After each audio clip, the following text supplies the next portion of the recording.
ये दुनिया जो है ये काफिरों के लिए ये तो जन्नत है, हम मुसलमानों के लिए ये दुनिया जो है कैद खाना है।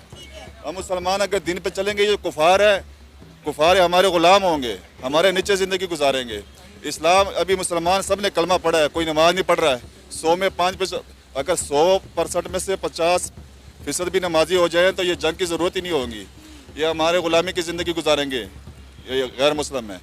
चाँद पे पहुँचना कोई कमाल नहीं है, ये क्या कमाल है। इंडिया तरक्की क्यों कर रहा है, उसकी वजह है ना, उसकी वजह ये है कि वो हमारे तरीके पे चल रहा है।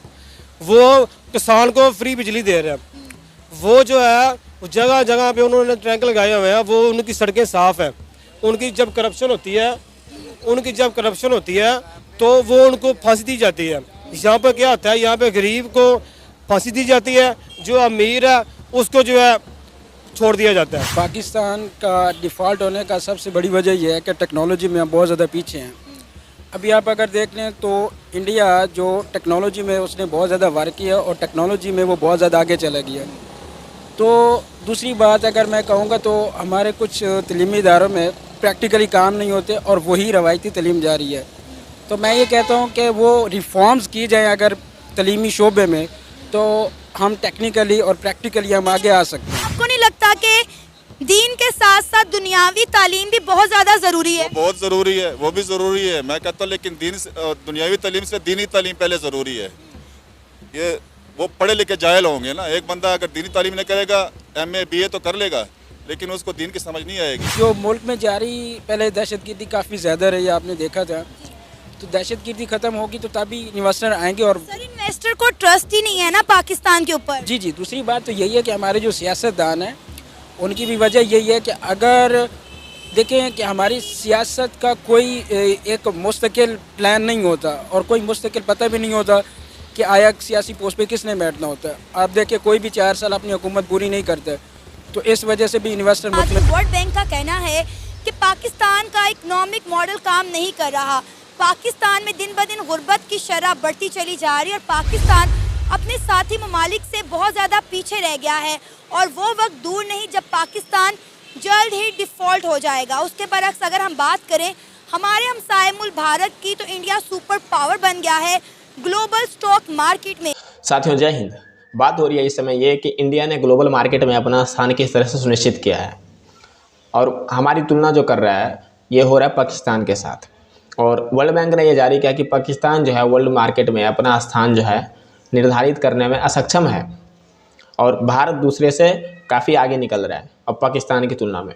वर्ल्ड बैंक हमारे तुलना भी पाकिस्तान से कर रहा है, लेकिन ये स्थिति में इस पर यह बात कहना चाहूँगा कि अंग्रेज़ों ने ये छोड़ के गया कि हमें जो है पाकिस्तान से हर चीज़ में कंपैरिजन करना ही पड़ता है, जिसको हमारे साथ होना चाहिए था और उसकी भी अर्थव्यवस्था हमारे अंदर जोड़ी जानी थी। लेकिन अब हमारा ये हो गया है कि हम उससे तुलना कर रहे हैं। ये हालत कर दिया है अंग्रेज़ों ने, और पाकिस्तान के कारण यहाँ इंडिया का सुरक्षा बजट बढ़ता रहता है हर बार। लेकिन कोई बात नहीं, अब ग्लोबल मार्केट की बात हो ही गई है, तो इस पर मैं बता दूं कि ग्लोबल मार्केट में सिर्फ ये नहीं आता कि भारत ने अपना हर चीज़ ऊपर कर लिया है। बंदे समझेंगे कि वही कंप्यूटर मोबाइल ये सब में, इसके अंदर ये भी आता है कि भारत ने बीते वर्षों में किस तरह से अपने देश के अंदर जो व्यवस्था थी और सुविधाएँ थी लोगों के लिए, वो किस तरह से बढ़ा दिया गया है। जैसे खेलने के लिए खिलाड़ियों के लिए स्टेडियम, कितने स्टेडियम बना दिए गए। अभी राम मंदिर 22 जनवरी को बनने वाला है। चलो ये तो धार्मिक हो गया, कोई बात नहीं, लेकिन फिर भी फॉरेन पॉलिसी जो है इंडिया अपना तगड़ा कर चुका है इसमें।